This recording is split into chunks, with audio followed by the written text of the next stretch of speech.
السلام علیکم ورحمۃ اللہ وبرکاتہ۔ الحمد للہ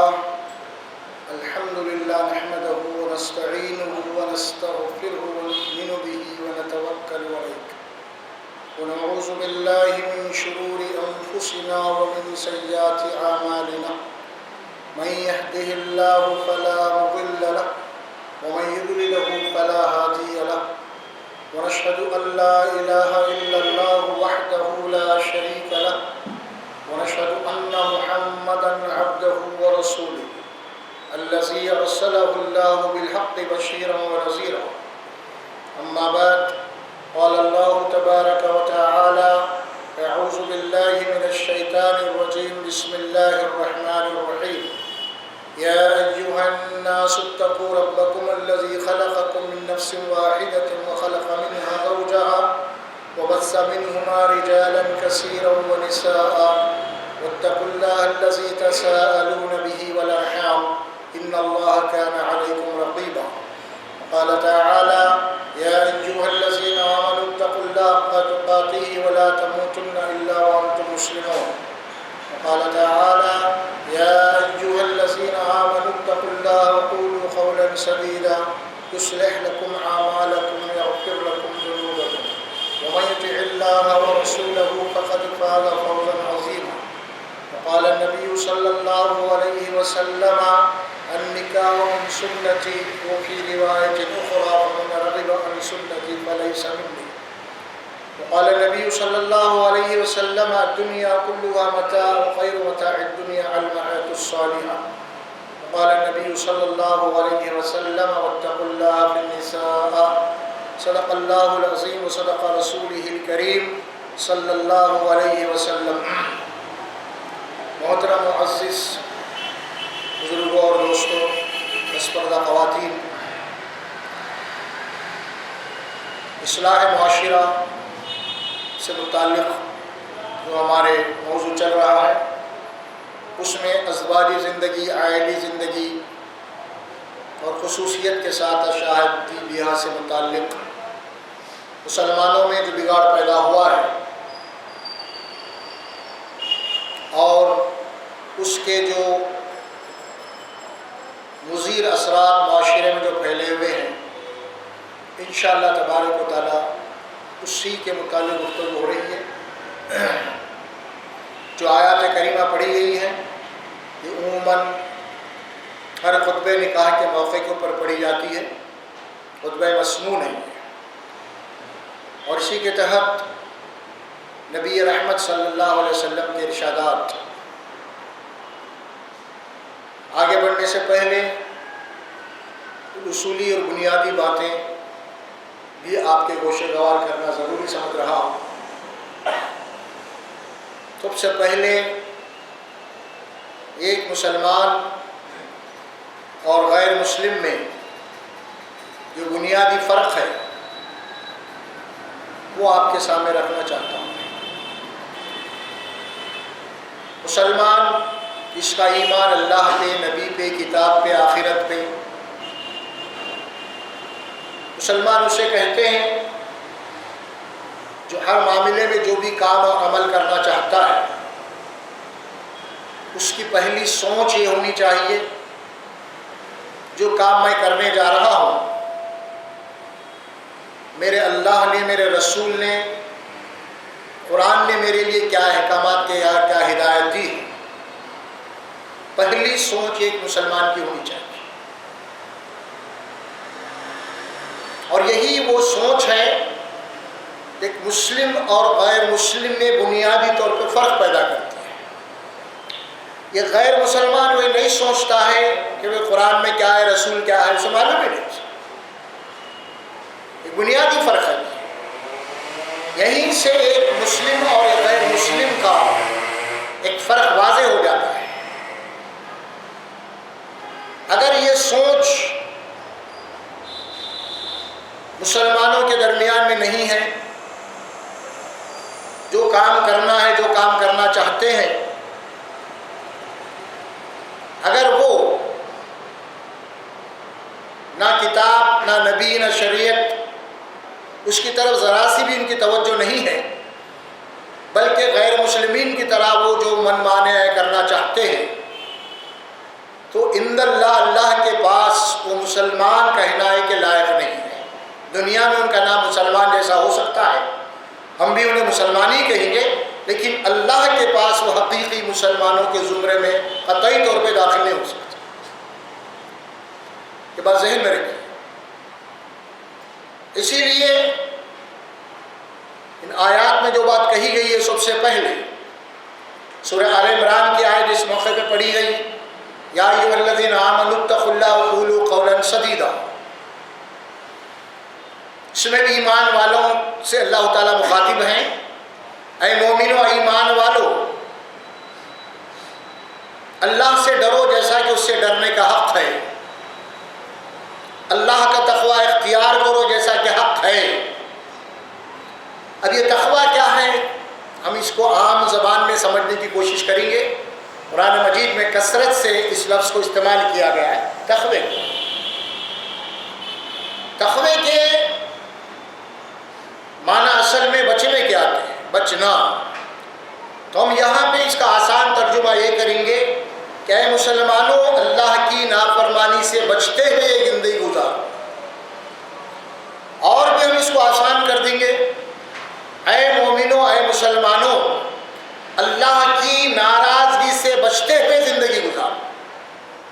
جہاں تک ہو سکے اللہ کو راضی کرنے کی کوشش کرو، اور اللہ کی رضا اس کے احکامات اور اس کے نبی کے احکامات کی تعمیل میں صلی اللہ علیہ وسلم۔ اگر کوئی مسلمان اللہ اس کے رسول کے احکامات کی خلاف ورزی کر رہا ہے اور پھر یہ سمجھ رہا ہے کہ اللہ اس کا رسول مجھ سے راضی ہوگا، یہ ایک دھوکہ اور غلط فہمی ہے۔ اور جب تک اللہ کی اطاعت، اس کی فرمانبرداری نہ کی جائے، اس وقت تک اللہ راضی نہیں ہو سکتا۔ اور قرآن مجید میں اللہ تبارک و تعالیٰ نے جن لوگوں سے راضی ہوا ہے اور جن کو اپنی رضا کی سند دیا ہے، وہ صحابہ کرام رضی اللہ تعالیٰ اجمعین ہیں، جن کو قرآن نے کہا رضی اللہ عنہم وارضاہم ورضی اللہ عنہم۔ یعنی اللہ تبارک و تعالیٰ ان لوگوں سے راضی ہو گیا جو اصحاب رسول تھے صلی اللہ۔ اور صحابہ کرام سے اللہ تبارک و تعالیٰ کیوں راضی ہوا، یہ تو سبھی جانتے ہیں کہ صحابہ کرام ہر معاملے میں اللہ اس کے نبی کی تعلیمات کے اوپر عمل کرنے کے لیے اپنی جانوں کو تک کھپا دیا ہوا۔ یہ بات تاریخ کے اندر بالکل واضح ہے، سبھی مسلمان جانتے بھی ہیں اور مانتے بھی ہیں۔ اب اسی لیے کہ اللہ کو راضی کرنا ہے یا اللہ کو ناراضی سے ہم بچنا چاہتے ہیں، تو ایک مسلمان کے لیے، ہر مسلمان کے لیے یہ لازمی اور ضروری ہے، اللہ نے جو کچھ بھی اسے زندگی عطا کیا ہے، اس زندگی میں اللہ اس کے نبی کے احکامات کی حتی الامکان عمل کرنے کی کوشش کرے۔ یہ ایک بنیادی بات ہے جو میں کہنا چاہتا تھا، اس کو اچھی طریقے سے ذہن میں نشین کر لیجئے آپ، کیونکہ مسلمان ہے، کوئی پیدائش کے نام نہیں ہوتا مسلمان۔ مسلمان کے نام ہوتے اللہ نے جو نام رکھا ہوا سماکم المسلمین، یہ اللہ نے تمہارا نام مسلمان رکھا ہے، جس کے معنی یہ ہے اللہ نے تمہارا مسلمان اسی لیے رکھا ہے کیونکہ تمہارا ایمان اللہ پہ ہے، تمہارا ایمان نبیوں پہ ہے، تمہارا ایمان قرآن پہ ہے، اسی لیے اللہ نے تمہارا نام مسلمان رکھا ہے اور مومن رکھا ہے۔ اور جن کا ایمان اللہ پہ ہے، نہ قرآن پہ ہے، نہ رسول پہ ہے، نہ آخرت پہ، اللہ تبارک و تعالیٰ ان کو مومن نہیں کہتا، مومن نہیں کہتا۔ اور اللہ تمہارا نام مسلمان اسی لیے رکھا ہے چونکہ تم اللہ اس کے رسول کے احکامات کے اوپر عمل کرنے کا عہد کر چکے۔ یہ ہے اصل بات جو بنیادی طور پہ ہم کو اچھی طریقے سے سمجھ لینا چاہیے۔ لیکن موجودہ معاشرے میں، موجودہ حالات میں مسلمان جو سماج ہے، ہماری اپنی سوسائٹی معاشرہ، آج ہم اس کیفیت میں مبتلا ہیں کہ ہم اسلام کیا ہے، رسول کیا ہے، قرآن کیا ہے، ہم معلوم کرنا ہی نہیں چاہتے۔ اللہ کی مرضی کیا ہے، اللہ کی ناراضگی کیا ہے، قرآن کیا احکامات دے رہا ہے، رسول اللہ صلی اللہ علیہ وسلم کیا احکامات دے رہے ہیں، اور آخرت میں کیا فیصلے ہونے والے ہیں، ہم کو کچھ لینا دینا نہیں ہے۔ بس اپنی مرضی کی زندگی ہم گزار رہے ہیں۔ اسی بگاڑ میں سے ایک بگاڑ ہمارے پاس یہ بھی ہے کہ مسلم معاشرے میں، مسلم کمیٹیوں میں جو آج کل شادی بیاہ ہو رہے ہیں، وہ تقریباً وہ پورے کے پورے شریعت کے خلاف ہو رہے ہیں۔ میں یہ بات کہنے میں کوئی مبالغہ نہیں کر رہا ہوں، جو حقیقت ہے وہ بیان کر رہا ہوں، اور سبھی اس سے واقف بھی ہیں۔ اسی لیے ہم نے جو عنوان دیا ہے کہ اسلامی شادی اور غیر اسلامی شادی، ایک بات۔ پھر دوسری بات اس عنوان کے پھیلاؤ کے اندر جو آ رہی ہے وہ ہے جیسے اسلامی شادی اور غیر اسلامی شادی، اسی طرح ایک مسلمان کی شادی اور ایک غیر مسلم کی شادی، کیا فرق ہونا چاہیے؟ ہونا چاہیے یا نہیں ہونا چاہیے؟ تو فرق کیا ہے؟ اسی لیے خطبہ مسنونہ میں جو آیتیں پڑھی گئی ہیں وہ ایک تو ترجمہ آپ کے سامنے ہوا، پہلی آیت سورہ نساء کی پڑھی جاتی ہے، یا ایھا الناس اتقوا ربکم، اے انسانوں اپنے رب سے ڈرو، اس کی نافرمانی سے بچتے ہوئے زندگی گزارو۔ اس کی قدرت یہ کہ اس نے ایک نفس کو بنایا اور اسی نفس سے اس کا ایک جوڑا بنایا، وَبَثَّ مِنْهُمَا رِجَالًا كَثِيرًا وَنِسَاءً، اور اسی ایک جوڑے سے آدم اور حوا سے اللہ تبارک و تعالیٰ نے زمین کے اوپر کثرت سے مردوں اور عورتوں کو پھیلا دیا ہے، اور تم سب کی اصل اور نسل ایک ہے۔ زمین پہ بسنے والے جتنے انسان بھی ہیں وہ سب کے سب آدم کی اولاد ہیں، چاہے مسلم ہو چاہے غیر مسلم ہو، اس میں کوئی تفریق نہیں ہے، کوئی تفریق نہیں ہے۔ اگر ہم کہتے ہیں کہ ہمارے باپ آدم ہیں تو یہ ایک مشرک اور کافر کو بھی یہ بولنے کا پورا حق ہے کہ میرے بھی باپ آدم اور حوا ہے، کوئی فرق نہیں ہے۔ اللہ کے نبی صلی اللہ علیہ وسلم نے بھی اپنے ارشاد میں یہ بات فرمائی ہے کہ وہ کیا ہے؟ وہ یہ ہے کہ تم سب آدم کی اولاد ہو، الناس من آدم و آدم من تراب، تمام انسان آدم کی نسل سے ہے، اور آدم کی حقیقت یہ ہے علیہ السلام کہ ان کو مٹی سے بنایا گیا۔ اب اس اعتبار سے یہاں پہ جو بات کہی جا رہی ہے کہ تمام انسان وہ آدم کی اولاد ہے، اور اس اعتبار سے سب سے پہلے تمام انسانوں کو ایک کنبے میں یہاں پہ جمع کر دیا گیا ہے، کوئی انسان اور دوسرا انسان کو تمہارے لیے غیر نہیں ہے۔ ایک مسلمان یہ غیر مسلم ہے، ایک مسلمان کے لیے غیر مسلم کوئی اجنبی اور غیر نہیں ہے۔ اگر آپ چلے جائیں گے تو وہ بھی تمہارا بھائی ہوگا آدم کی اولاد ہونے کے اعتبار سے۔ اس اعتبار سے ظاہر ہے کہ جس طرح تمہارا باپ ایک ہے اسی طرح تمہارا خدا ایک ہے، اللہ کے نبی نے فرمایا صلی اللہ علیہ وسلم۔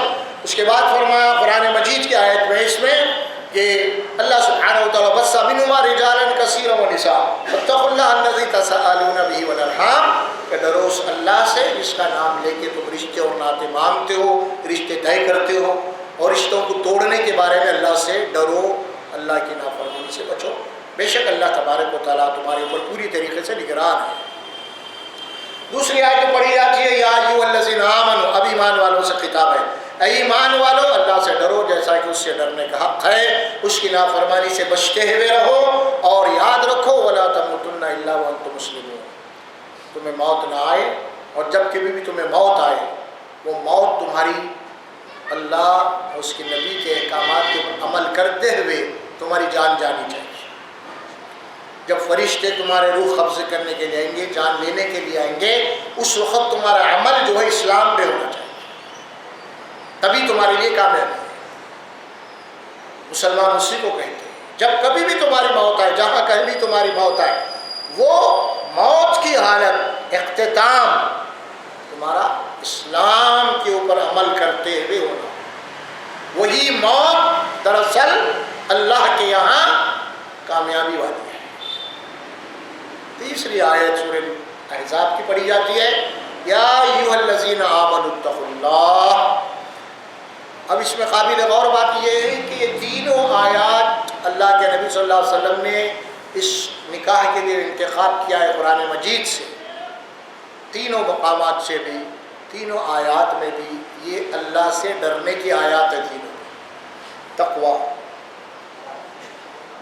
بلکہ یہ ایک آیت میں تو موت کا بھی تذکرہ ہے، شادی کی آیت میں، شادی خانی میں، نکاح خانی میں، خوشی کی محفل میں وہ آیت کا انتخاب جس میں اللہ سے ڈر ہے بار بار تینوں آیتوں میں، اور پھر یہ ایک آیت کا آخری جز جو ہے وہ شادی کی محفل میں موت کی آیت ہے۔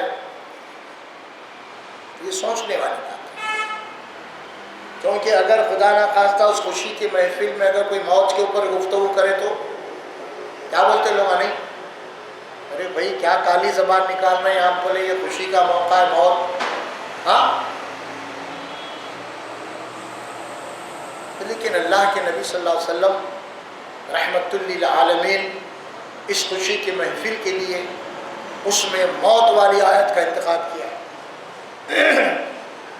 اسی لیے کیا ہے چاہے خوشی ہو چاہے غم ہو، ہر معاملے میں ایک مسلمان کے لیے ذمہ داری ہے کہ وہ ہمیشہ تقوی اختیار کرے اور اسلام پہ چلنے کی کوشش کرے.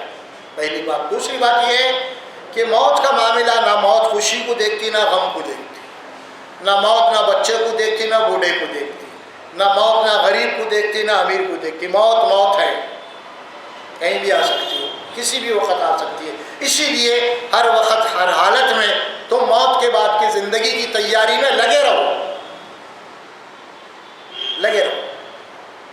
تیسری بات یہاں پہ آ رہی ہے، خوشی کے موقع کے اوپر موت اور اللہ سے ڈر والی آیات کا جو انتخاب کیا گیا ہے، عموماً ہوتا یہ ہے کہ انسان خوشی کے معاملات میں، خوشی کے موقعوں کے اوپر ذرا اپنے سے غافل ہو جاتا ہے. ارے یار خوشی کا موقع ہے، کچھ ہنسنے دو، کچھ ناچنے دو، کچھ گانے دو، نہیں کچھ پٹاخے پھوڑنے دو، کچھ ڈھول بجانے دو، اپنے سے باہر ہو جانے دو. ہاں نمازیں چلی جا رہی ہیں، خوشی کا موقع جانے دو. ہاں خوشی کے سامنے نماز کی کیا اہمیت ہے؟ ہاں بس اس قسم کے پیسہ بے تحاشا پھیلا رہے ہیں، اڑا رہے ہیں. آپ صاحب بولتے خوشی کے سامنے پیسے کی کیا اہمیت ہے؟ یہ ساری بول کے مسلمان جارحانہ انداز میں جو گناہ کر رہا ہے، جارحانہ انداز میں گناہ کے بعد گناہ کے اوپر نادم نہیں ہونا، افسوس نہیں کرنا، یہ جارحانہ گناہ ہے. اور جارحانہ گناہ کو قرآن مجید میں بغاوت کہا گیا ہے. باغی، اللہ کا باغی ہے. اللہ کی نافرمانی کر کے بھی اسے احساس نہیں ہے، اللہ کی نافرمانی کر کے بھی اسے ذرا سا بھی افسوس نہیں ہے، بلکہ جارحانہ طور پہ کہہ رہا ہے کہ کیا ہوا تو خوشی کا موقع ہوتے رہتا ہے. مسلمان کمیونٹی اور ہمارے معاشرے کے حالات اور نظریات میں تیسری یا ایھا الذین آمنوا اتقوا اللہ، پھر بات وہی آئی، ایمان والو اللہ سے ڈرو، اس کا تقوی اختیار کرو. وقولوا قولا سدیدا، اور جب بھی بات کرو تو بڑی پکی بات کرو، مضبوط بات کرو، سچی بات کرو. یصلح لکم اعمالکم، اللہ تمہاری اعمال کی اصلاح کر دے گا، تمہیں نیک اور صالح بنا دے گا. ویغفر لکم ذنوبکم، اور اللہ تبارک و تعالیٰ تمہارے گناہوں کو، تمہاری خطاؤں کو، تمہاری لغزشوں کو معاف کر دے گا، نظر انداز کر دے گا، تمہاری مغفرت کر دے گا. اور یہ بات ذہن میں بٹھاؤ، یہ بات جس طرح دیوار میں لکڑی میں کیلا ٹھوکا جاتا ہے اور دیکھتے ہیں ٹھوک کے بھلا کہ حلرہ بھی مضبوط ہے نہیں، اگر ڈھیلا تو اور مارتے ہیں، اسی طرح اپنے ذہن و دماغ میں اس اللہ کی بات کو مضبوط بٹھاؤ، اپنے دماغ میں کیلا ٹھوک لو. وہ کیا ہے؟ وَمَن يُطِعِ اللَّهَ وَرَسُولَهُ فَقَدْ فَازَ فَوْزًا عَظِيمًا. انسان دنیا میں کامیابی کی تلاش میں ہے، ہر انسان کامیابی کی طرف بھاگ رہا. اللہ فرماتے ہیں حقیقی کامیاب کون ہے؟ حقیقی کامیابی کو تم فراموش کر چکے ہو، حقیقی کامیابی کو تم نظر انداز کر چکے ہو، کامیابی کے طرف تم بھاگ رہے ہو، دوڑ رہے ہو، لیکن حقیقی کامیابی تمہارے نظروں سے بالکل غائب ہے، اوجھل ہے. اور حقیقی کامیابی وہ ہے، اصلی کامیابی وہ ہے جو دنیا میں انسان اللہ اس کے رسول کی اطاعت کر کے دنیا سے چلا گیا، وہ کامیاب. وہ انسان کامیاب نہیں ہے جو دنیا میں دولت بنا لیا، بینک بیلنس بنا لیا، بڑی بڑی پراپرٹی خرید لیا، بڑے بڑے ریوڑیاں بنا لیا. وہ انسان کامیاب نہیں ہے. کیوں کامیاب نہیں ہے؟ یہ سب حاصل کرنے کے بعد وہ اس دنیا سے خالی ہاتھ جا رہا ہے، کوئی بھی چیز ساتھ لے کے نہیں جا رہا، اسی لیے وہ کامیاب نہیں ہے. کامیاب وہ ہے جو دنیا میں رہتے ہوئے آخرت کی تیاری کر لے، اور آخرت کی تیاری کے لیے دنیا میں کیا کرنا ہے؟ وَمَن يُطِعِ اللَّهَ وَرَسُولَهُ، تم میں سے جو کوئی بھی اللہ اس کے رسول کی اطاعت کرتا ہوا اس دنیا سے چلا گیا وہی کامیاب ہے. فَقَدْ فَازَ فَوْزًا عَظِيمًا، پس یقیناً اس میں کوئی شک نہیں، کوئی شبہ نہیں ہے کہ سب سے بڑا کامیاب وہی ہے عظیمہ، سب سے بڑا کام۔ یہ تمہید تھی اس خطبہ نکاح۔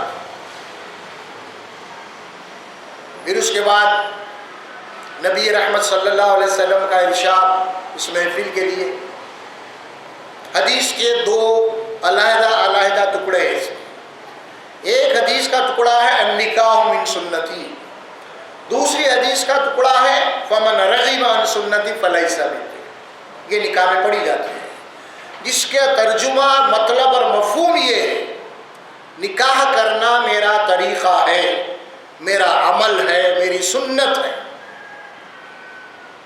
دوسری حدیث فمن رغب عن سنتی فلیس منی، جس نے میرے طریقے سے ہٹ کے نکاح کیا یا میرے طریقے کو چھوڑ دیا یا میرے طریقے سے اعراض کیا، میرے طریقے سے منہ موڑا، یا جس کو میرا طریقہ پسند نہیں یا جس کو میرا طریقہ مرغوب نہیں، اس سے میرا کوئی تعلق نہیں۔ یہ حدیث ہے جو خطبے میں پڑھی جاتی ہے۔ کیا مطلب ہے اس کا؟ یعنی مطلب یہ ہوا اگر کوئی شخص، کوئی فریق میرے بتائے ہوئے طریقے کے مطابق نکاح نہیں کریں گے، میری لائی ہوئی شریعت کے مطابق نکاح نہیں کریں گے، فلیس منی، اس سے میرا کوئی تعلق نہیں۔ یہ سیدھی بات ہے۔ اب اللہ کا حکم اور نبی کا طریقہ کیا ہے وہ آپ کے سامنے آئیں گی باتیں۔ دوسری حدیث جو یہاں پڑھی گئی، الدنیا کلھا متاع، یہ دنیا اور یہاں کا پورا ساز و سامان استعمال کرنے کی جگہ ہے، استعمال کرنے کی چیز ہے، ساتھ لے کے جانے والی کوئی چیز نہیں ہے۔ وَخَيْرُ مَتَاعِ الدُّنْيَا الْمَرْأَةُ الصَّالِحَةُ، اس دنیا کے ساز و سامان میں، اس دنیا کی چیزوں میں جاندار بہترین اور قیمتی اگر کوئی چیز ہو سکتی ہے تمہارے لیے نیک بیوی ہے، صالح، المرأة الصالحہ، اسے تلاش کرو۔ تیسری حدیث ہے واتقوا اللہ فی النساء، شادی کرنے کے بعد، نکاح کرنے کے بعد جب بیوی گھر میں آ جاتی ہے تو شوہر کے ماتحت ہوتی ہے، وہ شوہر کے انڈر میں ہوتی ہے، تو اللہ کے نبی نے فرمایا کہ خبردار، وہ تمہارے ماتحت، تمہارے انڈر میں ہیں، اللہ سے ڈرو عورت کے معاملے میں، اس کے اوپر کوئی ظلم اور زیادتی مت کرو۔ اب ہم اسلامی شادی کیا ہے آئیں گے۔ اللہ کے نبی صلی اللہ علیہ وسلم نے فرمایا جس کے یہاں لڑکا بالغ ہو جائے، شادی کی عمر کو ہو جائے، اسے چاہیے کہ اس کا نکاح کرے۔ اگر ایسا نہیں کرو گے کوئی فتنہ اور فساد ہوگا تو تم ذمہ دار ہو جاؤ گے اس کے۔ لڑکی والوں کو حکم دیا گیا جب یہاں تمہارے لڑکی پیدا ہو جائے اس کی تعلیم و تربیت کرو اچھی طریقے سے، اور جب بالغ ہو جائے تو نکاح کرو۔ اور نکاح کے سلسلے میں اللہ کے نبی نے حکم دیا تمہارے یہاں کوئی ایسا رشتہ آ جائے جس کے دین اور اخلاق سے تم مطمئن ہو۔ شرط کیا ہے؟ لڑکی والوں کو حکم دیا تمہارے یہاں کوئی ایسا رشتہ آ جائے جس کے دین اور اخلاق سے تم مطمئن ہو تو فوری نکاح کر دو۔ اگر ایسا نہیں کرو گے، اگر کوئی ایسے حالات پیدا ہو جائے اس کے ذمہ دار ماں باپ ہو جائیں۔ تو معیار کیا بتایا؟ دین اور اخلاق۔ لڑکے والوں کو بھی کیا معیار بتایا؟ المرأة الصالحہ، اسلامی شادی ہوئی۔ محمد رسول اللہ صلی اللہ علیہ وسلم اپنے امتیوں کو یہ تربیت دے رہے ہیں، احکامات دے رہے ہیں تم شادی کس طرح کرنا۔ آپ کا اور ایک ایک ارشاد ہے اس معاملے میں تنکح المرأة لأربع، عموماً لڑکیوں سے نکاح کیا جاتا ہے 4 بنیادوں کے اوپر، 4 اصول کے اصول دیکھے جاتے ہیں اکثر۔ 4 باتیں آپ نے فرمائی، وَلِمَالِهَا وَلِحَسَبِهَا وَلِجَمَالِهَا وَلِحَسَبِهَا وَلِدِينِهَا۔ کچھ لوگ مالدار کو تلاش کرتے، مال والا گھرانہ، رشتے ہوتے ہیں تو بے مال و دولت کتنی ہے ان کے پاس، کیا ہے، صاحب جائیداد ہے نہیں ہے۔ وَلِجَمَالِهَا، کچھ لوگ خوبصورتی کو معیار بناتے ہیں، حسن اور جمال ہونا۔ وَلِحَسَبِهَا، کچھ لوگ خاندان، قبیلہ، خاندان کتنا بڑا ہے، قبیلہ کتنا بڑا ہے، یہ بھی دیکھتے ہیں۔ وَلِدِينِهَا، دینداری کو بنیاد۔ 4 باتیں آپ نے فرمائی، اور 4 باتوں میں سے آپ نے 3 باتوں کو بازو رکھ دیا، اور اپنے امت کو، اپنے ماننے والوں کو، مومنین کو یہ حکم دیا، فَاظْفَرْ بِذَاتِ الدِّینِ، کہ تم دیندار لڑکی سے نکاح کرو اور کامیابی حاصل کرو۔ تربت یداک، اس کے بعد فرمایا اگر تم ایسا نہیں کرو گے تو تمہارے دونوں ہاتھ مٹی میں مل جائیں، خاک آلو کو دو۔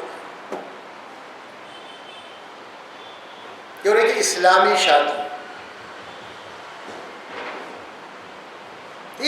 اور ایک حدیث ہمارے سامنے آتی ہے جو عموماً پڑھی جاتی ہے، وہ کیا ہے؟ بابرکت نکاح وہ ہے، بابرکت نکاح وہ ہے جس میں کم سے کم خرچ ہو۔ ان اعظم النکاح برکت ایسر و مؤنت، اللہ کے نبی نے فرمایا صلی اللہ علیہ وسلم، بابرکت نکاح وہ ہے جس میں کم سے کم خرچ ہو، اسلامی شادی۔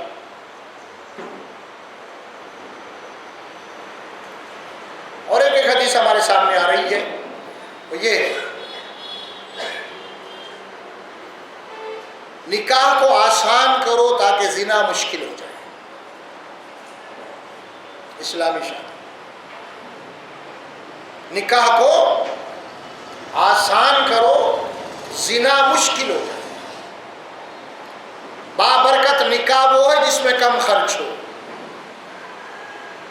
کامیابی والا نکاح وہ ہے جو دینداری کو بنیاد بنائے۔ یہ سب محمد رسول اللہ صلی اللہ علیہ وسلم کے ارشادات ہیں، جن کے ہم امتی ہیں، جن کی اطاعت اور جن کی فرمانبرداری کے اوپر ہماری نجات کا دار و مدار ہے۔ ہماری نجات کا دار و مدار اللہ کے نبی کی اطاعت پہ، اتباع رسالت، اور جہاں اتباع رسالت نہیں ہوگی وہاں پہ نجات ناممکن ہے۔ محمد رسول اللہ کی خلاف ورزی ہوگی، محمد رسول اللہ کی نافرمانی ہوگی، وہاں پہ امت مسلمہ کو نہ دنیا میں امن نصیب ہو سکتا ہے اور نہ آخرت میں نجات ہو سکتی ہے۔ یہ اللہ کے وہ اتنے کڑے شرائط ہیں، ذرا سی بھی اس سے اندر اگر تساہل، اگر لاپرواہی ہو گئی، امت مسلمہ دنیا اور آخرت دونوں جگہ تباہ۔ اب اس بات کو اور مزید تاکید کرنے کے لیے میں سورہ حشر کی آیت آپ کے سامنے لا رہا ہوں۔ وَمَا آتَاكُمُ الرَّسُولُ فَخُذُوهُ وَمَا نَهَاكُمْ عَنْهُ وَاتَّقُوا اللَّهَ إِنَّ اللَّهَ شَدِيدُ الْعِقَابِ۔ رسول اللہ صلی اللہ علیہ وسلم جو احکامات تمہیں دے دیں اسے مضبوط پکڑ لو، اسے مضبوط پکڑ لو۔ جو احکامات رسول اللہ صلی اللہ علیہ وسلم دے رہے ہیں، جو آپ کے احکامات کو پکڑ لیا وہ مسلم، اور جو احکامات آپ کے احکامات کو چھوڑ دیا وہ غیر مسلم۔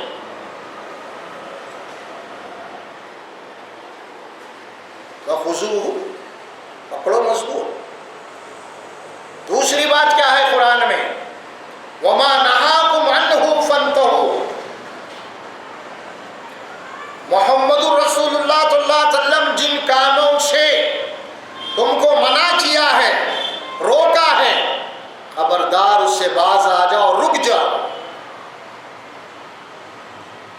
اسی میں تمہاری خیریت اور بھلائی ہے۔ کیوں؟ واتقوا اللہ، اللہ سے ڈرو، ڈرو اللہ سے۔ کیوں؟ ان اللہ شدید العقاب، ہمارے رسول کی خلاف ورزی کریں گے تو ہم عذاب دینے میں بہت سخت ہیں۔ ہمارے رسول کی نافرمانی کرنے والوں کے اوپر ہم کو رحم نہیں آتا۔ اللہ کیا فرما رہے ہیں؟ جس رسول کو ہم نے بھیجا ہے، اگر تم ہمارے رسول کی نافرمانی کریں گے، رسول کی نافرمانی کرنے والوں کے اوپر اللہ کو رحم نہیں آتا، کیونکہ اللہ نے آپ کو رحمت للعالمین بنا کے بھیجا ہے۔ اسی لیے شادی بیاہ اسلامی قرآن مجید کی ایک اور ایک آیت کے اوپر آ رہے ہیں، یہ بھی سورہ نساء کی ہے۔ احل لکم ما وراء ذالکم ان تبتغوا باموالکم، اب یہاں اللہ کا حکم ہے۔ اب تک رسول کے احکامات سنا ہے آپ کو۔ اللہ کا حکم یہ ہے لڑکے والوں کہ تم لڑکی تلاش کرو اپنے لیے شریک حیات۔ نکلتے نا ہم ڈھونڈ لیں، بھائی بچے کو لڑکی دیکھ رہے ہیں، اللہ والا تلاش کرو، ڈھونڈو جو تمہیں لڑکی پسند آ گئی۔ اگر لڑکی پسند آ گئی، اب رشتہ کرنا، نکاح کرنا ہے، تو کیا کرنا پڑے گا تمہیں؟ پہلے ان تبتغوا باموالکم، کہ تم اپنا پیسہ خرچ کر کے اس لڑکی کو اپنی بیوی بناؤ، اپنا مال خرچ کر کے اپنے ہونے والی بیوی کو تلاش کرو۔ اپنا ان تبتغوا باموالکم، ایک تلاش کرو اپنی ہونے والی بیوی کو جس کو تم شریک حیات بنانا چاہتے ہو، شرط یہ ہے کہ تم اپنا مال خرچ کر کے بیوی بناؤ۔ اللہ کا اسلامی شادی ہم کیا کر رہے ہیں؟ اللہ کیا بولا؟ اپنا مال خرچ کر کے بیوی بناؤ۔ ہم کیا کر رہے ہیں؟ مال والی بیوی تلاش کرتے پھر رہے، کون زیادہ دیتا، کہاں زیادہ ملتا، کس کے پاس جائیداد ہے۔ یہ ہے غیر اسلامی شادی، غیر اسلامی تلاش۔ دوسری آیت کی طرف آ رہے ہیں جس میں بھی سورہ نساء کی ہے، اسلامی شادی۔ الرجال قوامون علی النساء بما فضل اللہ بعضهم علی بعض بما انفقوا من اموالهم۔ اللہ نے مرد کو عورت کا ذمہ دار بنایا ہے، اللہ نے مرد کو عورت کا محافظ بنایا ہے، اس کا ذمہ دار ہے، اس کا محافظ ہے، اس کا قوام ہے، اس کا نگران ہے مرد۔ جو ذمہ دار ہے اس کا کام یہ ہے کہ عورت کی حفاظت کرے، جو ذمہ دار ہے اس کا کام یہ ہے کہ عورت کی ضرورتوں کو پورا کرے، اس کی دیکھ بھال کرے، اس کی نگرانی کرے، ہر اعتبار سے یہ مرد کا کام ہے۔ اللہ حکم دیے، ہم کیا کر رہے ہیں؟ عورت کی نگرانی کرنے کی بجائے، عورت کی ذمہ داری اٹھانے کی بجائے ہم کیا کر رہے ہیں؟ الٹا عورت کا مال کھا جا رہے ہیں۔ عورت کی حفاظت کرنے کی بجائے کیا کر رہے ہیں؟ الٹا عورت کو ستا رہے ہیں، ہے نا؟ لڑکی والوں کو ستا رہے ہیں۔ الرجال قوامون علی النساء۔ اب اس میں اب نکاح کی اصل چیزیں کیا ہے؟ مہر۔ قرآن میں اللہ فرمایا بغیر مہر کے نکاح نہیں ہو سکتا۔ اصولی طور پہ 4 چیزیں ہیں اس میں، وہ نکاح کے تعلق سے یاد رکھ لی تھی اب آپ۔ پہلی بات تو لڑکی کا راضی ہونا ہے، دوسری بات وکیل ہونا، سرپرست ہونا، ولی ہونا، اس کے نگرانی میں نکاح ہوگا، لڑکی کے باپ کی نگرانی میں ہوگا، اگر والد نہیں تو دوسرا کوئی وکیل ہوگا ان کی طرف سے۔ تیسری شرط 2 گواہ ہونا، چوتھی شرط اس کے اندر جو بھی ہے وہ مہر ہے، اس کے بغیر نکاح نہیں ہو سکتا۔ 5ویں جو چیز ہے، اگر جو فرض تو نہیں ہے، وہ سنت کا درجہ رکھتی ہے، وہ ہے ولیمہ، بس ختم، نکاح ہو گیا۔ اب اس میں یہ شریعت، اسلامی شادی شریعت کی شادی، اسلام میں اللہ نے مرد کو کوئی رائٹس، کوئی حق نہیں دیا عورت سے کوئی مالی مطالبہ کرے، کچھ مانگے آپ لڑکے والوں کو، کوئی حق نہیں ہے۔ لڑکا والا کوئی چیز مانگ ہی نہیں سکتا لڑکی والوں سے۔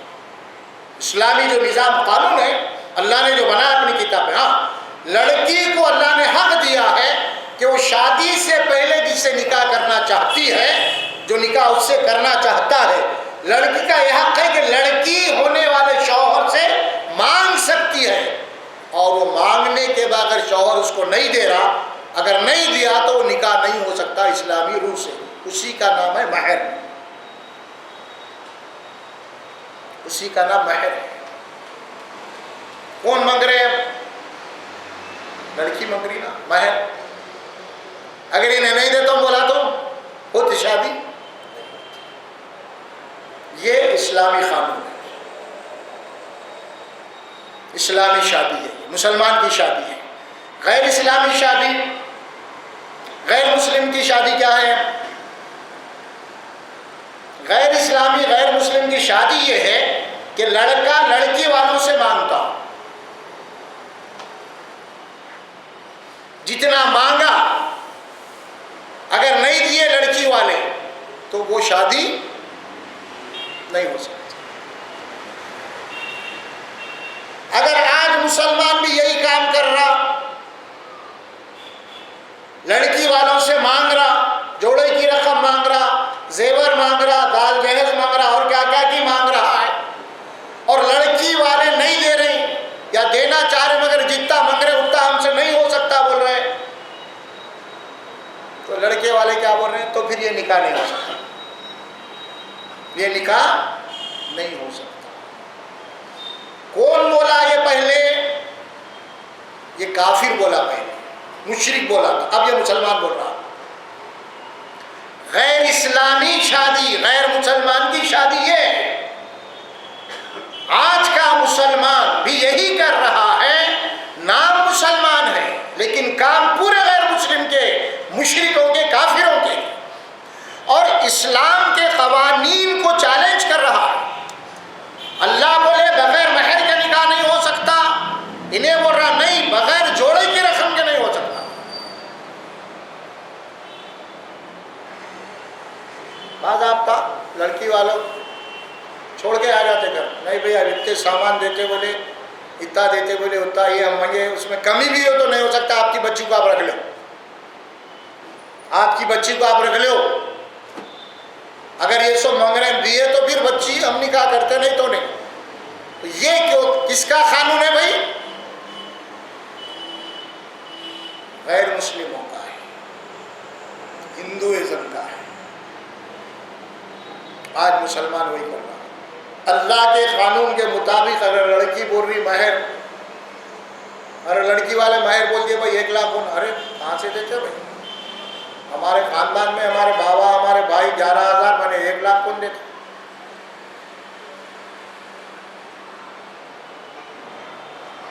کون دے گا 1 لاکھ؟ نہیں ہو سکتا 1 لاکھ، بڑی مشکل سے کہا ہے چلو بھائی 21,000 22,000 25,000 آئے۔ پھر مہر 3 لاکھ 2 لاکھ، یعنی مطلب یہ ہے کہ اب مہر کی رقم جناب علی 20,000 21,000 11,000 اور جوڑے کی رقم 3 لاکھ۔ آپ دیکھو کتنا بڑا ظلم ہے۔ حلال جو چیز اللہ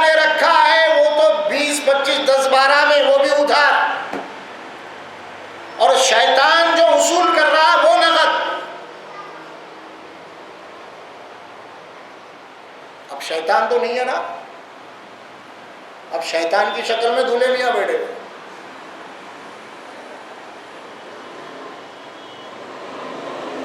اچھا، آپ جو مہر کی رقم لیے ہیں، چھوٹی کتاب ہوتی نکاح نامہ، اس کے اندر مہر بول کے لکھا ہوا رہتا نا 20,000 مہر. اچھا 3 لاکھ جوڑے کی رقم کا ہے نا، دیکھو ذرا کہیں تو بھی ہے. یہ بلیک مارکیٹنگ ہے، لکھے پڑھے میں نہیں ہوتی بلیک مارکیٹنگ کبھی بھی ہوتی. اسکول کی جو بھی فیس ہے آپ دے دیں گے، وہ لکھ کے دے دیں گے آپ کو. ڈونیشن لکھ کے دیتا انہیں نہیں دیتا.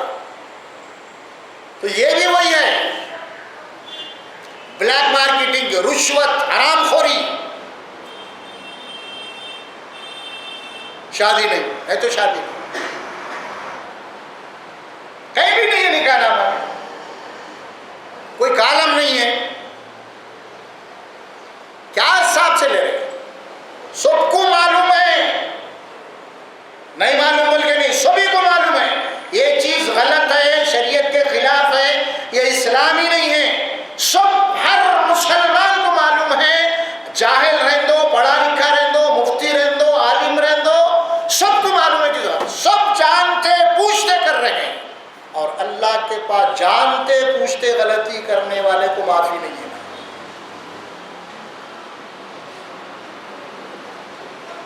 بھول بھلائیوں میں غلطی سے بھول کے چوک کے ہو گیا نا، اللہ بولا معاف کرتا ہوں. جانتے پوچھتے عمدن پلاننگ کے تحت نہیں، قطعی معافی نہیں. اب اس کے بغیر نکاح نہیں. اب دیکھیے لڑکی والے کے اوپر ظلم کتنا ہو رہا ہے. مال کھانے کے سلسلے میں اللہ نے قرآن میں حکم دیا ہے ایمان والوں کو، یا ایھا الذین آمنوا لا تأکلوا اموالکم بینکم بالباطل الا ان تکون تجارۃ عن تراض منکم. اے مومنو، ایمان والو، ایک دوسرے کا مال ناجائز طریقے سے، زبردستی، ڈھاک ڈال کے، دباؤ ڈال کے، پریشر ڈال کے، ستا کے کسی کا مال مت کھاؤ. ایسا کھانا تمہارے لیے حرام ہے.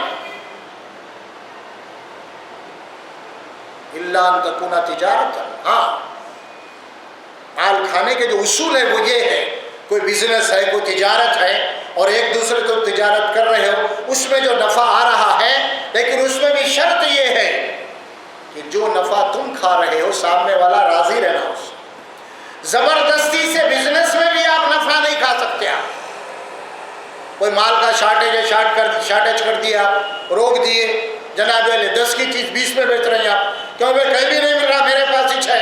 تو یہ مجبوری کا فائدہ اٹھانا ہے، اور مجبوری کا فائدہ اٹھا کے کسی کا مال کھانا، اسلام و قرآن نے کہا یہ حرام ہے، باطل ہے. اسی طرح لڑکی والوں کے اوپر بوجھ ڈال کے، پریشر ڈال کے، ان کو ستا کے، ہم جتنا جہیز مانگ رہے ہیں، ہم جو جوڑے کی رقم مانگ رہے ہیں، اگر آپ نہیں دیے تو ہم نکاح نہیں کرتے، آپ اپنی بچی کو رکھ لو. یہ دباؤ، پریشر، پریشان کر کے کسی کا مال کھا جانا حرام ہے.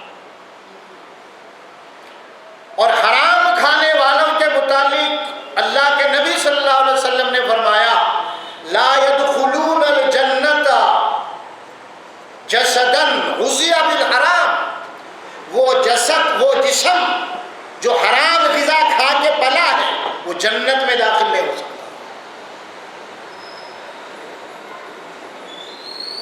اب جتنے بھی لڑکی والوں کو پریشان کر کے جو کھا رہے مال،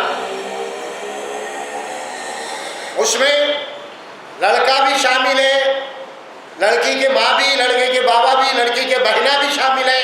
سمجھ میں ہر کوئی ایک فرمائش کر رہے دلہن والوں کے پاس جا کے. بہن بولی امی امی وہ بھی منگو، تم بازو سے انگلیاں کر بیٹھ کے، امی بھول گئے تو انہیں یاد دلاتے، وہ بھی منگو، یہ بھی منگو، وہ بھی منگو، سب منگو. بہنا 2 ہے انہوں بھی، اور بھابھی کو لانے جا رہے ہیں، بھابھی کے گھر کو تباہ کر کے آ رہے ہیں. ان کو نہیں معلوم کہ ایک دن ان کا بھی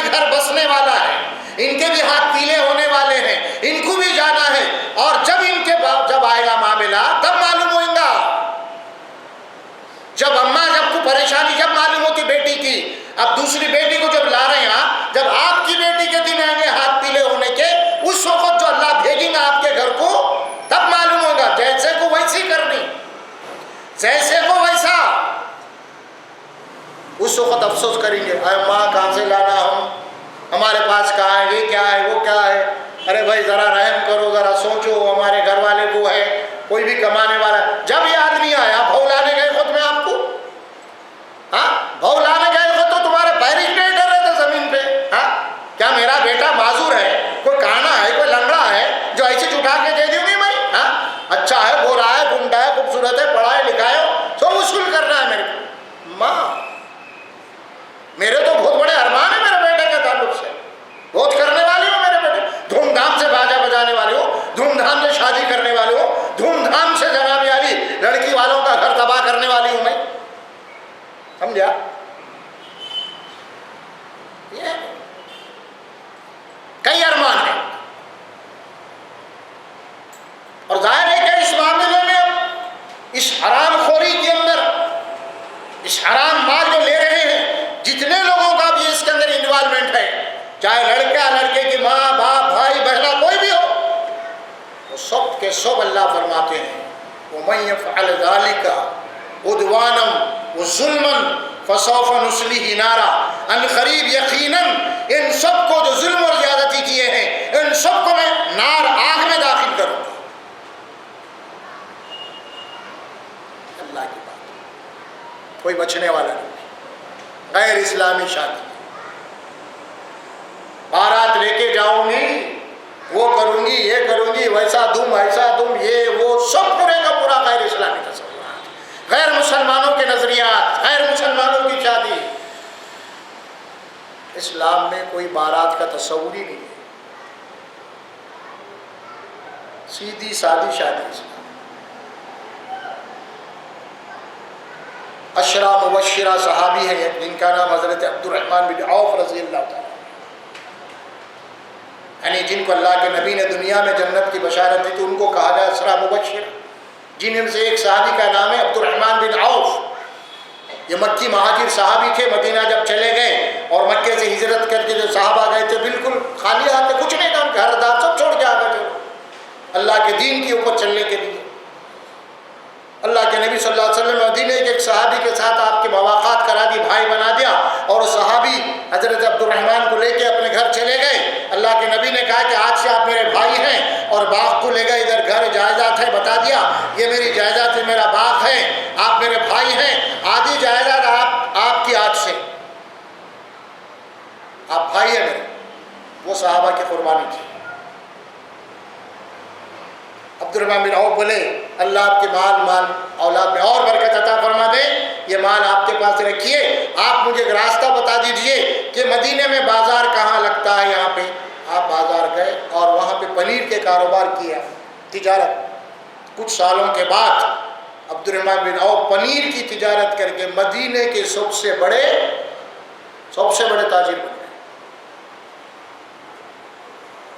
ایک دن رسول اللہ صلی اللہ علیہ وسلم کی مجلس میں بیٹھے مسجد نبوی میں، آپ کے کپڑوں کو لباس کے اوپر زعفران کے دھبے لگے ہوئے، اللہ کے نبی صلی اللہ علیہ وسلم کی نگاہ پڑی، اے عبد الرحمن یہ زعفران کی خوشبو، اس کے دھبے کیسے؟ ذرا ہماری عورتیں، خواتین، بھائی وغیرہ بھی ذرا غور سے سن لیں آگے کے جو جملے آنے والے ہیں۔ اللہ کے نبی نے پوچھا یہ زعفران کے دھبے کس بات کی علامت ہے؟ حضرت عبد الرحمن بن عوف نے کہا یا رسول اللہ صلی اللہ علیہ وسلم ایک انصاری لڑکی سے میں نے نکاح کیا ہے۔ اللہ کے نبی نے مبارکباد دی، برکت کی دعا دی، پھر اس کے بعد کہا عبد الرحمن ولیمہ کرو اگرچہ ایک بکری کیوں نہ۔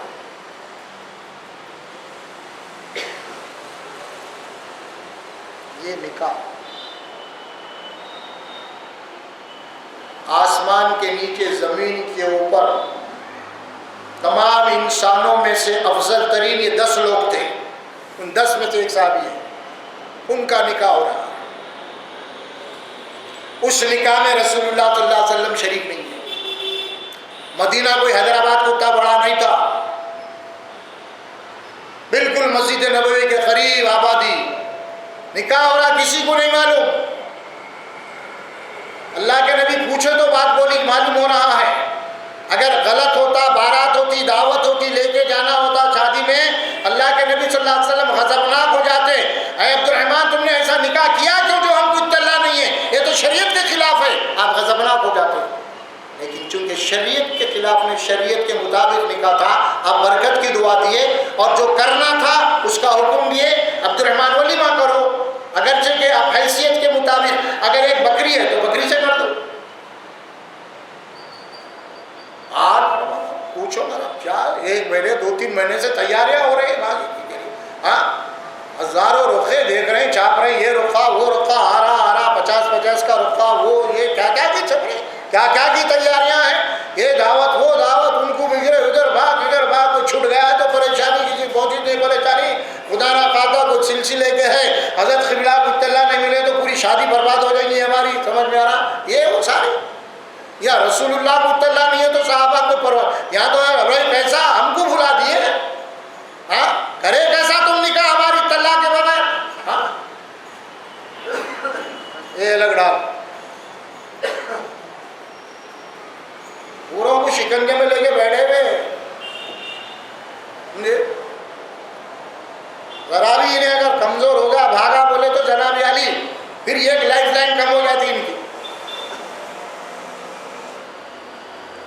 اسی لیے جکڑ کے رکھے گئے یہ پنڈتا ہو، یہ اور بھی دوسرے مسلمانوں کو جناب علی ایسے لوگ جو ہے جکڑ کے رکھے، ہمارے بغیر کچھ نہیں کرتے. نکاح کرنے میں بھی مشورے لیے جا رہے ہیں، حضرت کو جا کے پوچھا جا رہا فلاں دین ان کچھ بھی نہیں، دوسرے باتیں پوچھ رہے ہیں جا کے. تو بہرحال الغرض یہی ہے کہ اس سلسلے میں سادہ جو نکاح ہے وہ آپ کے سامنے میں رکھ جائے. خود رسول اللہ صلی اللہ علیہ وسلم کے نکاح ہوئے سادے. حضرت علی کا نکاح حضرت فاطمہ سے رضی اللہ تعالیٰ عنہ سے وہ بالکل سادہ، کچھ بھی نہیں تھا. نکاح ہوا، بلائے گھر پہ صحابہ گئے، اللہ کے نبی صلی اللہ علیہ وسلم حضرت علی کے ساتھ چلے گئے اور وہاں نکاح ہو گیا. کچھ دن کے بعد آپ گھر سے جو ہے حضرت علی کو دوسرا گھر کرایہ پہ دلا دیا اور وہاں پہ بسیرا ہو گیا. اور یہاں تک کہ حضرت علی کے پاس ولیمہ کرنے کے لیے کچھ پیسے نہیں تھے، کچھ بھی نہیں تھا. آپ جا کے گھاس کاٹ کے لائے اور گھاس بیچے، کچھ پیسے آئے، اس سے آپ نے ولیمہ کر دیا. ارے بھائی یہ وہ ہستیاں ہیں آج کے بڑے بڑے کروڑ پتی، بڑے بڑے مرشد، بڑے بڑے مفتی، ان کے پیر کے دھول کو بھی نہیں پہنچ سکتا. یہ ان لوگوں کے تذکرہ اللہ کے نبی کے تعلیمات میں بات آ رہی ہے. چھوڑو ان کی کیا آتی، یہ ہمارے لیے نمونہ تھوڑے ہی ہو سکتے. نمونہ تو ہمارے لیے انہوں ہے، راملو کا جا رہا، سمجھ میں رہا، رڈی کا جا رہا، یہ ہمارے لیے نمونہ ہے.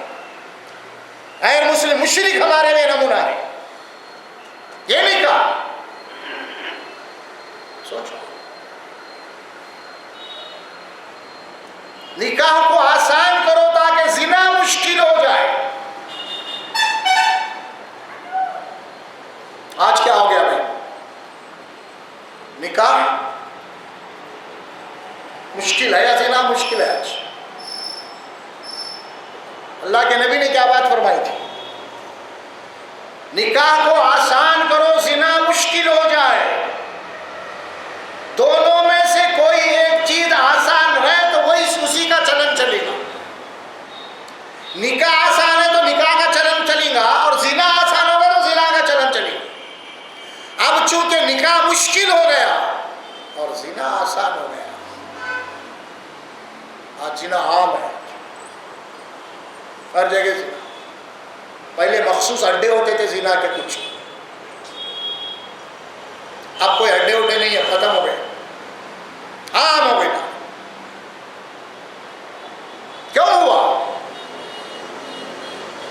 اس کا ریئیکشن، اس کا رد عمل ہے. نکاح کو مشکل کرنے کا رد عمل ہے. کیوں؟ ایک گھر ہے، ایک گھر میں 4 بیٹیاں بیٹی بھی ہیں. ایک بیٹی اٹھنے کے لیے اس کو 10 لاکھ 12 لاکھ 8 لاکھ کا خرچہ.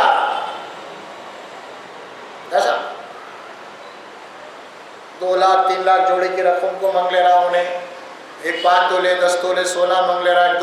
2 لاکھ کا سونا ہو گیا. 3 لاکھ جوڑے 2 لاکھ 5 لاکھ ہو گئے. شادی خانہ بول رہا، دعوت بول رہا، یہ یوں کر کے 10 لاکھ ٹچ ہو رہے نا. 4 بیٹیاں ہیں تو 40 لاکھ. بڈھا ہو گیا انہیں باپ. 4 بیٹیوں کو پڑھایا لکھایا، بچہ ہی کیا اس کے پاس، کہاں سے دیں گا انہیں؟ اب کیا ہو رہا؟ اب نکاح نہیں ہو رہا. لڑکی عمر آگے حد بڑھ جا رہی، عمریں بڑھ رہی ہیں، کوئی پیام نہیں آ رہا، آ رہے ہیں سب دیکھے جا رہے ہیں. دیکھنے کے بعد لڑکی تو پسند ہے بھائی، یہ ہمارے مطالبات ہیں، تو ہم نکاح کرتے دیتے. تو جب ہمارے پاس آئینے دیتے، اب اس کا رد عمل، اس کا ریئیکشن کیا ہوا؟ کئی بچیاں خودکشی کر لی، زہر پی لی کے مر گئے. کئی ایسے گھرانے ہیں دیہات میں اطلاع آئی ہے، ماں باپ 4 بیٹیاں 6 مل کے زہر پی لی، شادی نہیں ہو رہی، بچے پورے 6 کے 6.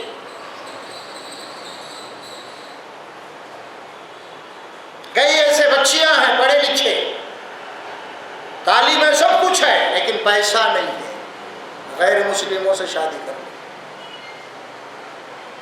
زندے لوگ چلتے پھرتے لوگ ہیں آپ کے ساتھ، تعلیم یافتہ خاتونیں ہندو سے شادی کر لی، جانے پہچانے ہمارے لوگوں میں. عائشہ نام ہے، عائشہ ریڈی ہے، ریڈی صاحب ہی عائشہ ہے. پوچھے کیا بات ہے، کیوں ایسا ہوا؟ معاملہ ایسا ہے، ہم لوگ پڑھے لکھے، 4 بہنیں ہیں، سب کچھ ہے، لوگ آ رہے ہیں دینے کے لیے، ہمارے کچھ نہیں ہے، لہٰذا غیر مسلم شادی. انہیں اپنے مذہب میں اپنے مذہب میں. کئی ایسے بچیاں ہیں گھر کی غربت کی وجہ سے، عمر رسیدہ ہے، بڑی عمر کو ہو گئی، آفسوں میں گھروں میں کام کر رہی ہے جا. اور عورت بچی جوان جب گھر کے باہر نکل کے کام کرتی ہے تو کیا حالات ہو تو سب کو تو معلوم ہی ہے نا، صحیح سلامت رہ سکتی نہیں. ایسا کر کے کئی بچے آوارہ ہو گئے، مسلمان جا کے میرج کورٹ کر لے رہے، شادی کورٹ میں غیر مسلموں کے ساتھ. کئی ایسی چیزیں، یہ سارے واقعات تفصیلات آپ لینا چاہتے ہیں تو مہیلا کورٹ کو جائیے، آپ کو معلوم ہوگا، سب ملیں گے آپ. ابھی کڑپا کی رہنے والی خاتون ہے، پولیس ڈپارٹمنٹ میں کام کرتی ہے، غیر مسلم شادی کی، 2 بچے ہیں اس کو. پولیس ڈپارٹمنٹ CID میں ہے، کچھ بھی نہیں بات. بچے پیدا ہونے کے بعد تکرار ہوئی، انہیں مندر کو لے کے جاتا ہوں، بول رہا انہیں نہیں بھیج رہا، جواب ٹکراؤ پیدا. وہ خاتون میرے پاس آئی، صاحب لے کے آئے.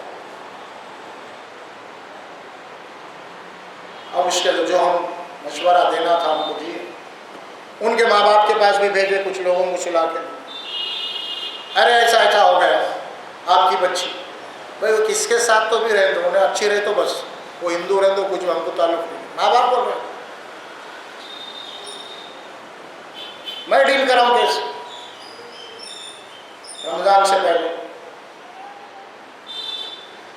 کیا بتا سکتے ہیں؟ کیوں ہو رہا ہے یہ سب کچھ؟ مسلمان کی ماں اور باپ سمجھنا چاہیے، اور نوجوان لڑکے جو مال کی ہرس میں، مال کی لالچ میں آ کے جو آج بچیاں بیٹھی ہوئی ہیں، اس کے بعد ان بچوں کا کیا ہو رہا ہے؟ سوچو، بچوں پہ ظلم چاروں طرف سے ہو رہا ہے، ایک طرف سے نہیں. پلٹ کے آپ دیکھیں گے دوسرے حساب سے ماں باپ بھی ظلم کر رہے بیٹی پہ، ساس سسرے بھی ظلم کر رہے ہیں، شوہر بھی ظلم کر رہا. سب اسلام میں عورت کا جو مقام، مرتبہ، جو سیکورٹی، جو تحفظ تھی، آج مسلمانوں نے اس کو ختم کر دیا اور اسلام کے نام ایک بدنما ٹھپا لگا کے چھوڑ دیا، اور غیر مسلموں کو زبان کھولنے کے لیے آسانیاں پیدا ہو گئی. مسلمانوں کے پاس عورت کا یہ مقام ہے، عورت فٹ پاتھ پہ آ گئی. ماں باپ یہ ظلم کر رہے ہیں، عورت بچی کے اوپر اس کا جائیداد پہ حق نہیں دیتے ماں باپ. عورت بیٹی کا حق ہے، ماں باپ کی پراپرٹی میں نہیں دیتے.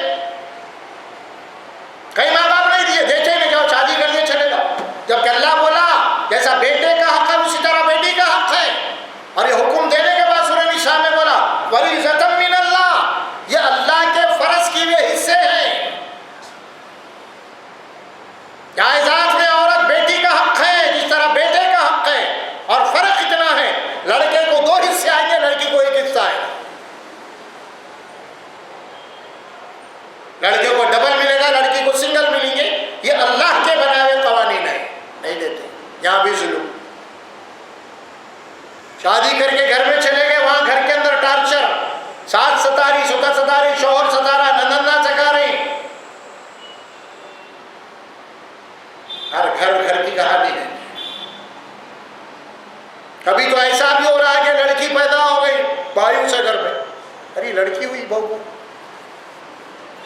کو لڑکی ہوئی، لڑکا پیدا ہوا تو بیٹے کو لڑکا ہوا، بیٹی پیدا ہوئی تو بہو کو بیٹی ہوئی، دیکھ رہے ہیں؟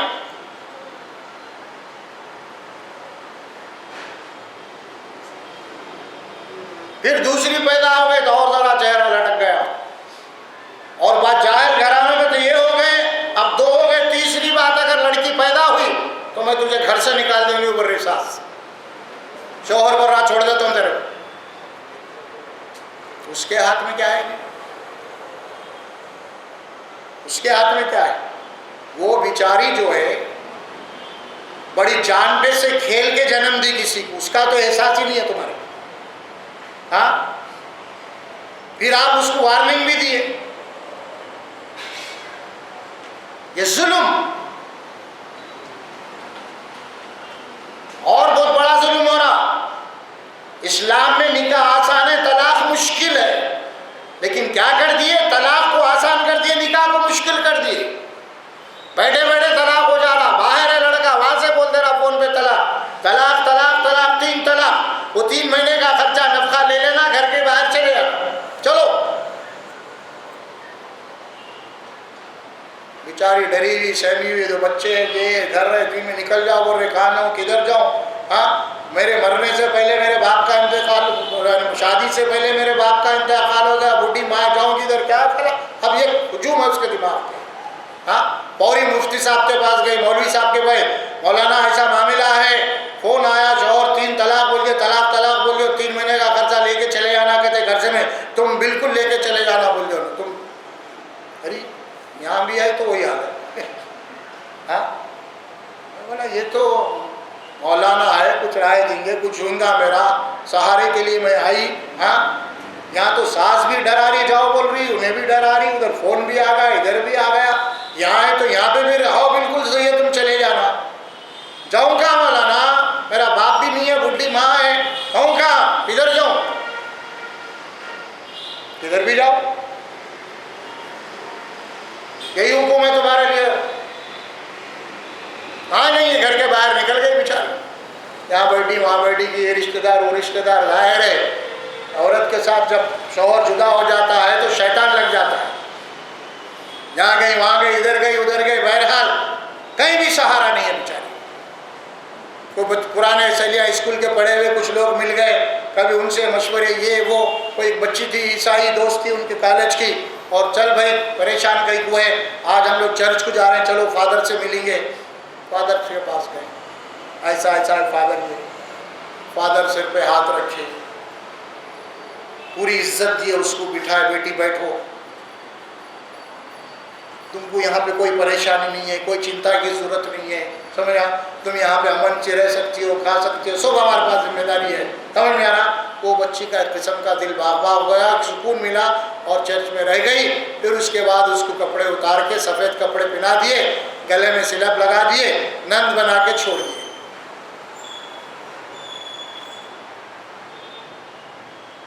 کہاں پہنچا دیے اس کو؟ ایک مسلمان بچی، محمد رسول اللہ صلی اللہ علیہ وسلم کی امت کی بیٹی، معاشرے کی ظلم اور زیادتیوں نے، شوہر کے ظلم میں، ساس کے ظلم میں، سسر کے ظلم میں، مولوی اور ملا کے ظلم نے اس کو چرچ میں پہنچا دیا، چرچ چلے۔ دیکھ رہے ہیں نا؟ کل اللہ تعالیٰ اس سے پوچھیں گا تو چرچ کیوں گئی، ایمان کو کفر سے تبدیل کیوں کر دیا؟ قرآن میں وہ نقشہ جو تھا جاہل عربوں کا، بچیاں پیدا ہوتے تو زندہ دفن کر دیتے تھے، اس وقت اللہ فرمایا وَإِذَا الْمَوْءُودَةُ بِأَيِّ ذَنبٍ قُتِلَتْ، ہم اس بچی سے پوچھیں گے کیا گناہ تھا جو تجھے معصوم طور پہ زندہ دفن کر دیا گیا، اسی طور پہ جس لڑکی سے پوچھا گیا تھا کیا وجہ ہے تو جناب علی چرچ کو آ گئی، اس وقت تو لڑکی اللہ کی عدالت میں جب بیان دیں گی یہ سارے لوگ حاضر ہو جائیں گے. آئیے شوہر صاحب 1 2 3 گیٹ آؤٹ بول دیا ان کو تم. آئیے ساس سسر آئیے. ہاں مولانا آئیے. آپ کیا بولے تھے؟ آپ بھی چلے جاؤ بولے ان کو. یہ مجبوری. اس وقت ہوئنڈا کیا ابھی بتایا میں، مجبوری کے تحت جو گناہ ہوتا ہے معاف ہو سکتا ہے. ہو سکتا ہے کہ اللہ تعالیٰ اس لڑکی کے اس گناہ کو معاف کر دے، لیکن اس کیس میں جو اس کو چرچ تک پہنچانے کے لیے جتنے بھی جناب اس کے اندر انوالومنٹ ہوئے ان سب کو اللہ سزا دے گا. ساس بھی گھسیٹی جائیں گے، سسرا بھی جائیں گا، شوہر بھی جائیں گا، وہ مولانا بھی جائیں گے، سب جائیں گے، اس میں کوئی نہیں بچے گا.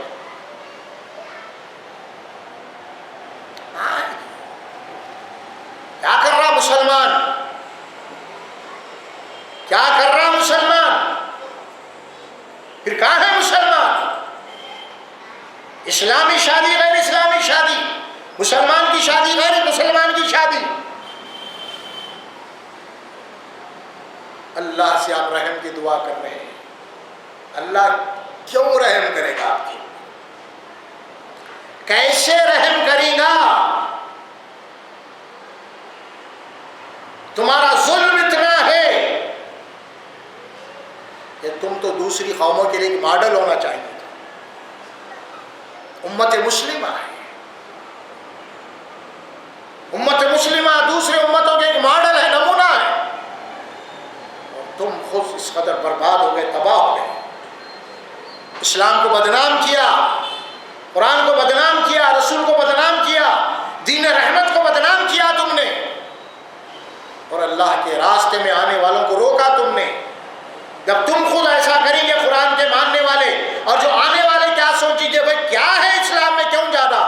اسلام کو ماننے والوں کو دیکھو یہ ہے لوگ.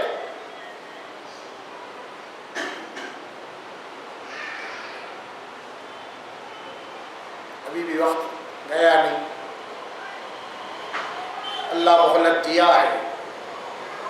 وَأَنِيبُوا إِلَىٰ رَبِّكُمْ وَأَسْلِمُوا لَهُ مِن قَبْلِ أَن يَأْتِيَكُمُ الْعَذَابُ بَغْتَةً وَأَنْتُمْ لَا تَشْعُرُونَ. رجوع ہو جاؤ، واپس آ جاؤ، اللہ کے آگے جھک جاؤ، اطاعت کرو، فرمانبرداری کرو اس سے پہلے کہ اچانک ہمارا عذاب آ جائے اور تم کو ہوش اور حواس تک نہ ہو.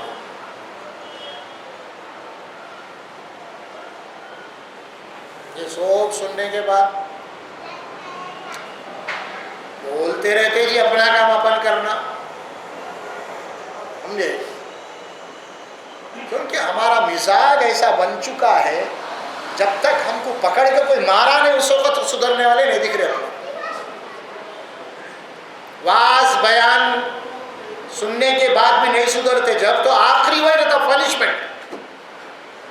پہلے پولیس والے کیا کرتے؟ پیار سے محبت سے پکڑ کے لے کے جا کے ناکے میں بریانی منگاتے، ٹھنڈا منگاتے، بھائی صحیح صحیح بول، کیا کرا کیا نہیں سمجھ میں آ رہا، سب کرتا ہو. اس کے باوجود بھی لاکھ بریانی کھلاؤ، لاکھ ٹھنڈا پلاؤ، اصل بات نہیں اگلتا. بولے CCS کو لے کے چلو اس کو. وہاں جب پنشمنٹ ہوتا ہے نا، اب بولتا ہوں صاحب، اب بولتا ہوں، تو اس وقت ہماری حالت یہ ہے، ہم باتوں سے ماننے والے نہیں ہیں. آج ہم کو اللہ کے عذاب، اس کے پنشمنٹ کی ضرورت ہے. ہم اللہ کا عذاب چکھنے کے بعد ہی سدھر سکتے ہیں. ان موڑ پہ ہم کھڑے ہوئے ہیں، اور قابل مبارکباد ہیں وہ لوگ جو اللہ کے احکامات، اس کی نصیحت کو سن کے توبہ کر کے رجوع ہو جائیں. لیکن جو لوگ سننے کے بعد بھی توبہ کرنے کے تیار نہیں ہیں، بلکہ یہ عذاب کے منتظر ہیں، ہمارا عذاب آنے کے بعد ہی یہ سن سکتے ہیں، تو پھر ہمارے عذاب کا انتظار کرو، آنے والا ہے. ہم عذاب اسی لیے نہیں دے رہے کہیں تمہارے پاس عذر نہ پیدا ہو. اللہ موقع کہیں کو نہیں دیا تو میرے کو یہ بولنے کے تمہارے پاس کوئی الفاظ باقی نہیں رہنا، اسی لیے مہلت دے رہے ہیں. ہم پکڑ لیں گے اچانک، تم کو اللہ تھوڑی مہلت دینا تھا، اسی لیے نہیں دے رہے.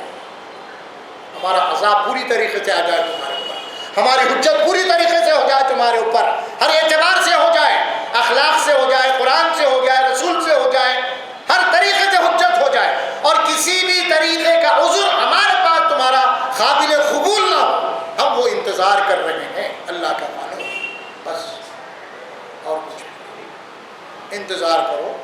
دیکھو اس کے بعد کیا ہوگا. اب جب پکاریں گے، چیخیں گے، چلائیں گے، یہ کریں گے، ختم. ان بطش ربک لشدید، بے شک تیرے رب کی پکڑ بڑی سخت ہے.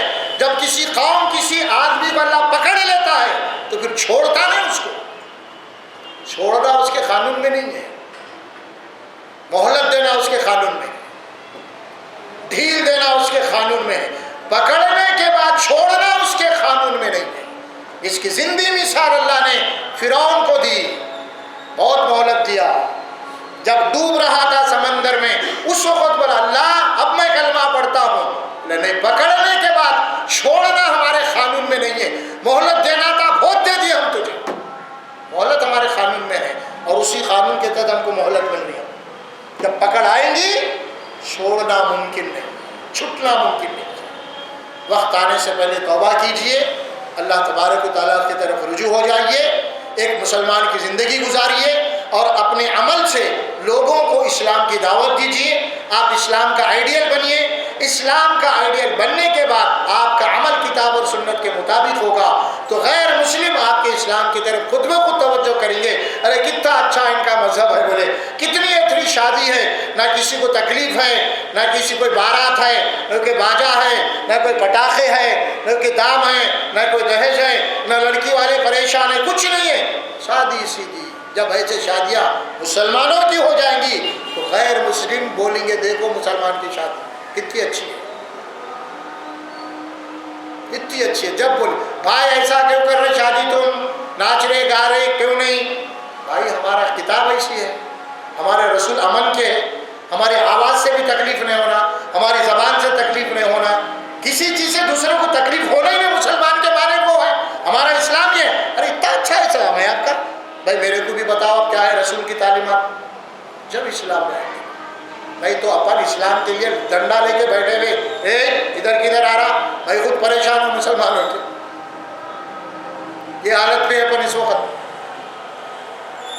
تو اللہ سے دعا کیجیے اللہ سبحانہ و تعالی ہمیں بولنے سننے سے زیادہ عمل کی توفیق عطا فرمائے اور ایک دوسرے کی اصلاح کی توفیق عطا فرمائے. بارک اللہ علی ولکم فی القرآن العظیم ونفعنا وإياكم بالآيات والذكر الحكيم برحمتك يا أرحم الراحمين.